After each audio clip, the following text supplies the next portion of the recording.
Good morning. Today is Friday, March 13th, 2026. This is Rate Game Live. I'm Nick Mark George.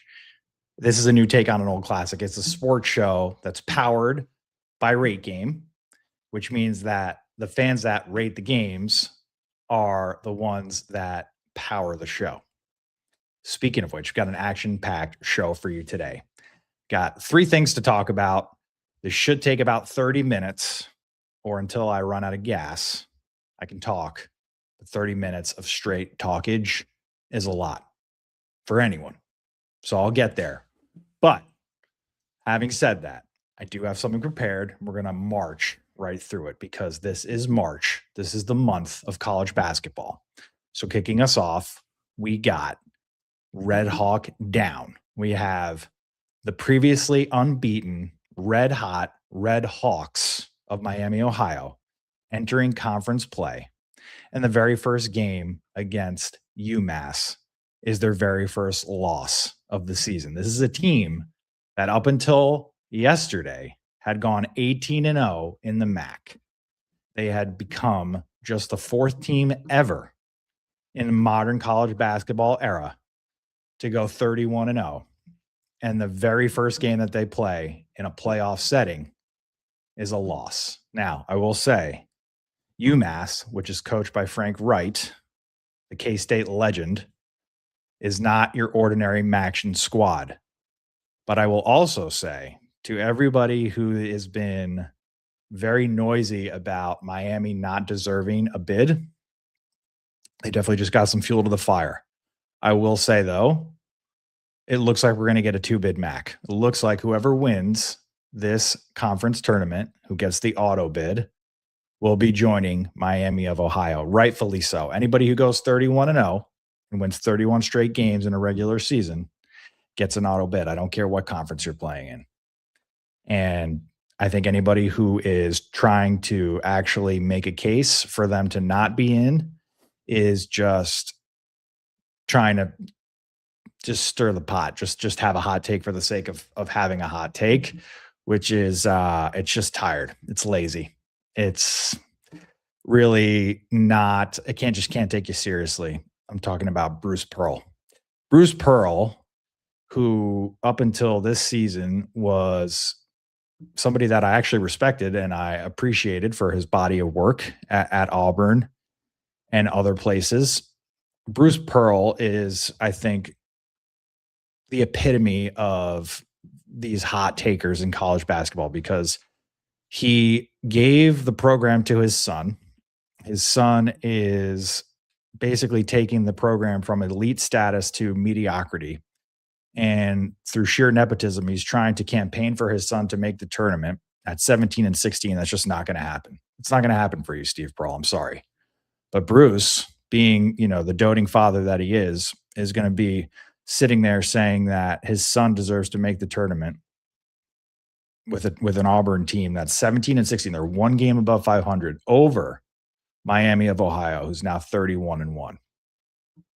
It's not serious. I can't take you seriously. And he lost a lot of respect for me, Bruce. Not that you're hearing this, but just know that I know.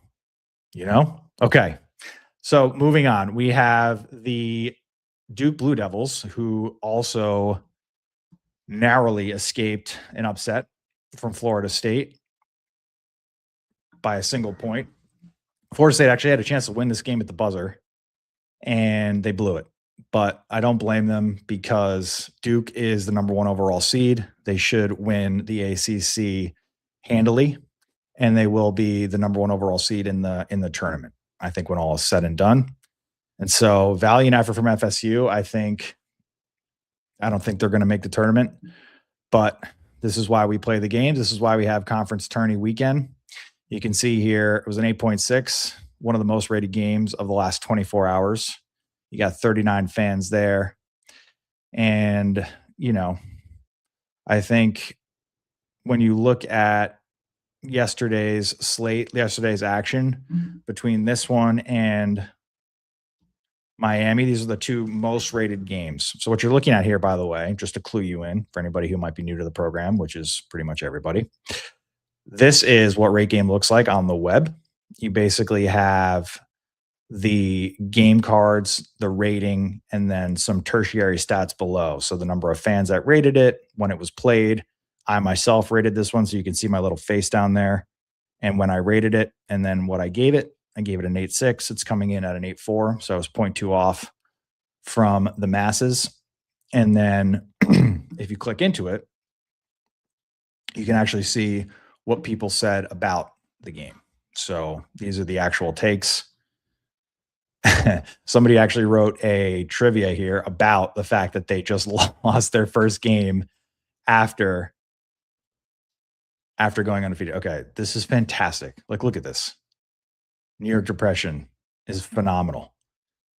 This guy just wrote an extremely insightful post about every single team and where they went undefeated and then what happened.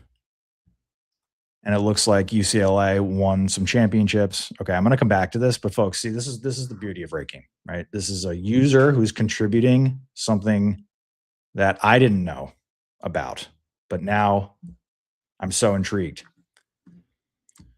Back to what I was talking about. Okay, yeah. So here's like the game card. Here's kind of where everybody who saw this game, who rated this game, all their stuff kind of lives in this single pane of glass, which is beautiful. It's super clean, and it just keeps everything nice and tidy, nice and organized.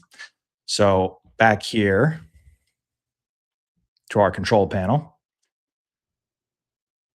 we're moving right along.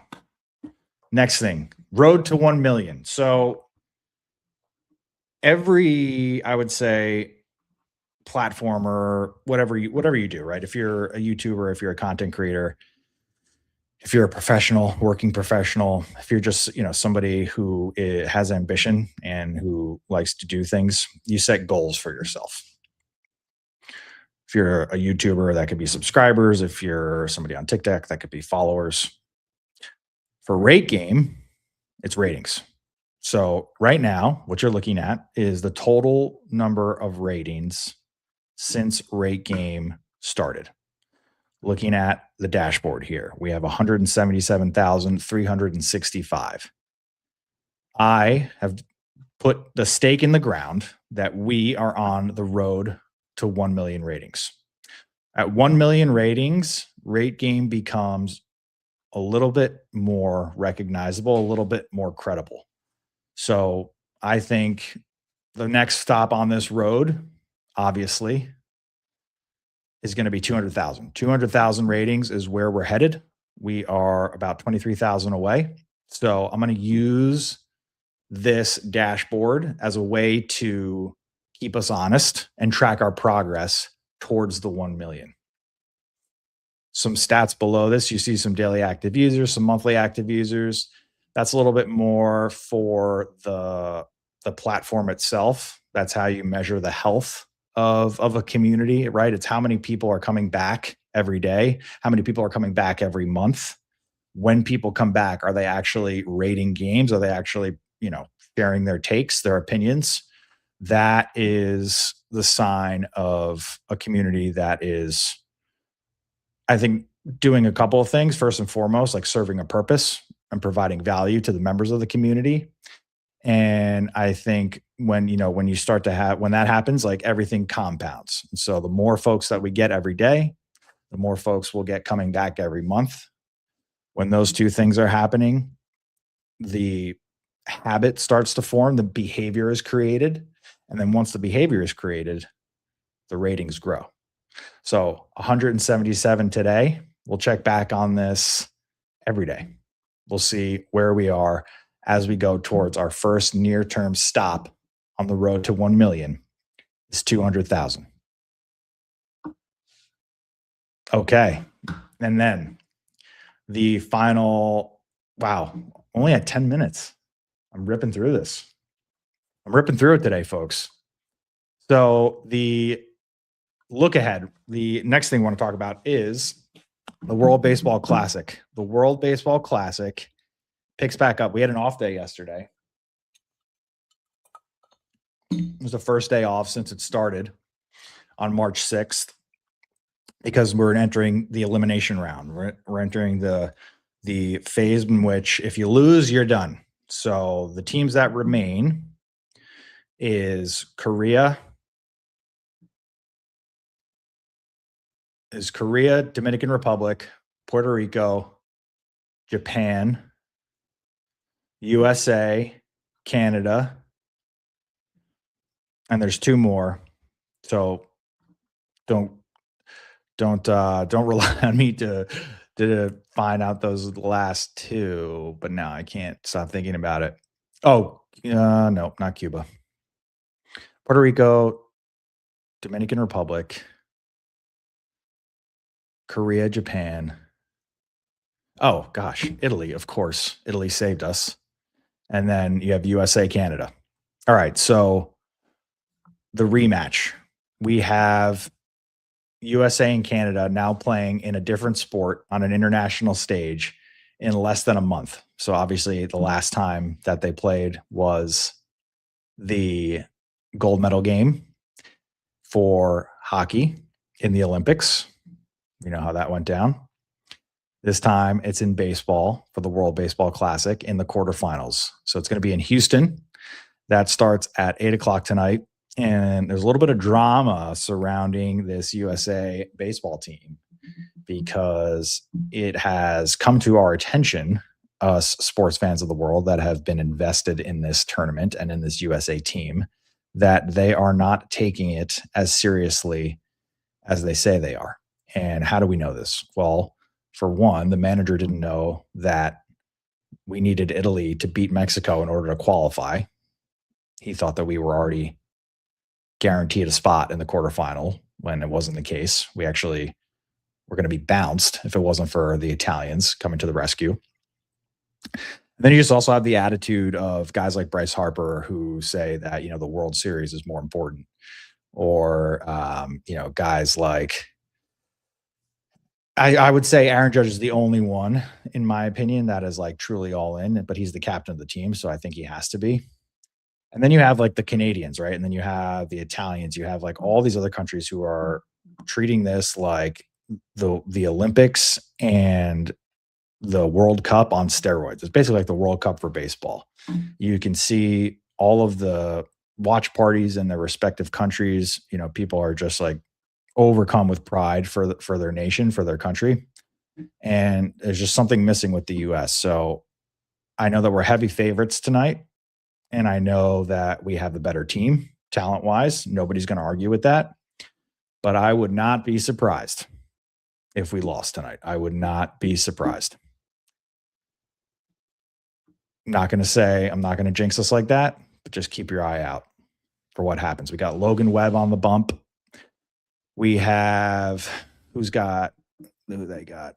So it's going to be Logan Webb versus,